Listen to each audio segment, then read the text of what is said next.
A pesar de que en la Ciudad de México existe un riesgo permanente por ubicarse en una zona altamente propensa a movimientos telúricos, las autoridades dicen estar bien preparadas para enfrentar un sismo de alta magnitud. El director de Protección Civil del Gobierno del Distrito Federal, Elías Moreno Brizuela, compara la capacidad de reacción del gobierno capitalino como la que hubo en Chile, donde el número de personas que perdieron la vida tras el sismo de 8.8 grados Richter del pasado 27 de febrero fue muy inferior al registrado en Haití, donde el número de cadáveres ascendió a más de 250,000. Debo decir que estamos bien preparados para tranquilidad de las personas que nos ven a través de este programa. Decir que comparativamente con 85, infinitamente mejor preparados, que si lo comparamos con Haití también estamos mucho mejor preparados que el gobierno y que el pueblo de Haití en ese sentido, y muy a la par, comparativamente muy a la par de lo que está actualmente preparado el gobierno y el pueblo chileno. El titular de Protección Civil capitalino enfatiza que en la ciudad se cumple el reglamento de construcción que contempla elementos antisísmicos y que tras el terremoto que azotó el Distrito Federal en 1985, todas las construcciones cumplen con esta normativa. Nuestra ley y el reglamento de construcciones es muy parecido al chileno. Contempla que todas las construcciones que actualmente se hagan necesariamente deben ser antisísmicas.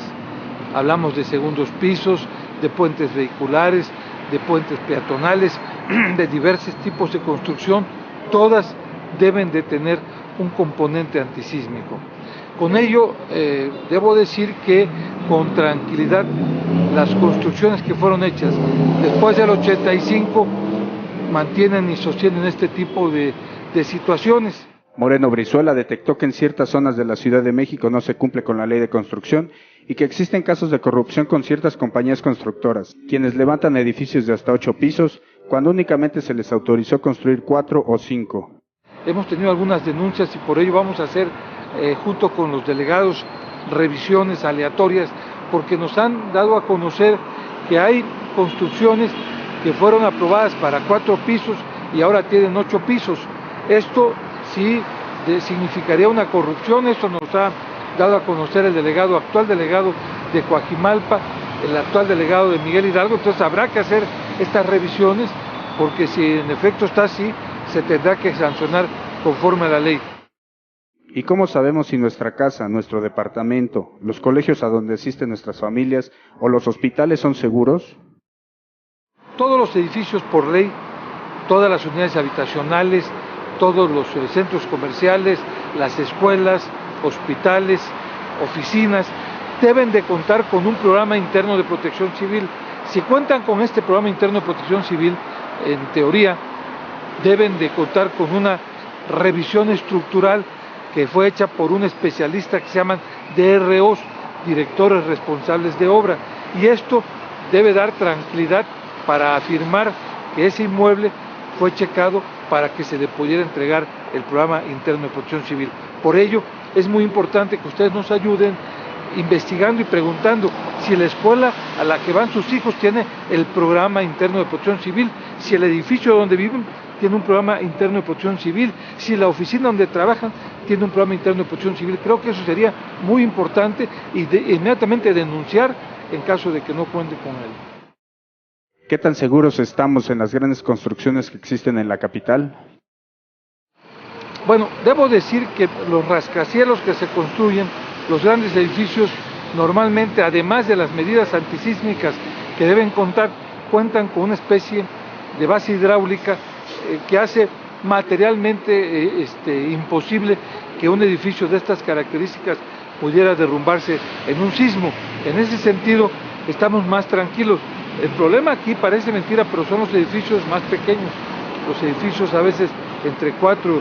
y 8 pisos, que es donde hay que centrar nuestra atención, porque es donde pudiera haberse presentado algún tipo de corrupción, si es que la hubo, y ahí es donde debemos nosotros de enfocar nuestra atención. En un país propenso a sismos, debe haber una constante preparación y cultura de protección civil para enfrentar una tragedia, por lo que Moreno Brizuela no ve con malos ojos que desde los niveles de educación básica se introduzcan asignaturas en materia de protección civil. Que si bien es cierto, falta más cultura de protección civil y falta más capacitación y sobre todo falta ese salto cualitativo que va a dar el que una generación ya tenga una asignatura en protección civil desde la primaria y la secundaria, que haya bachilleratos técnicos en protección civil y que haya licenciatura en protección civil, pero en tanto esto no ocurra, podemos decir que sí estamos capacitados como sociedad, aunque requerimos un esfuerzo mucho mayor para que esta capacitación sea incluso ejemplar a nivel mundial. Luego de las tragedias en Haití y Chile, ¿qué nos queda por hacer en México? Sin alarmarse, sin decir que va a venir un gran terremoto, un gran temblor, vivimos en un país sísmico, tiembla 4 o 5 veces al día en nuestro país, vivimos en una ciudad sísmica, por lo tanto debemos de cada vez prepararnos mejor. Esa es creo que la lección más importante, debemos de prepararnos cada vez mejor en materia de protección civil, debemos de tener nuestro plan familiar de protección civil y debemos de tomar un curso de capacitación, todos los miembros de la familia, todos los amigos, todos los compañeros de trabajo, porque esa es la base para que nosotros podamos afirmar que estamos bien preparados en materia de protección civil. Esta es la lección que debemos aprender de Haití, de Chile, de Turquía, de Taiwán, de China, de todos estos países que se han visto afectados por un terremoto reciente.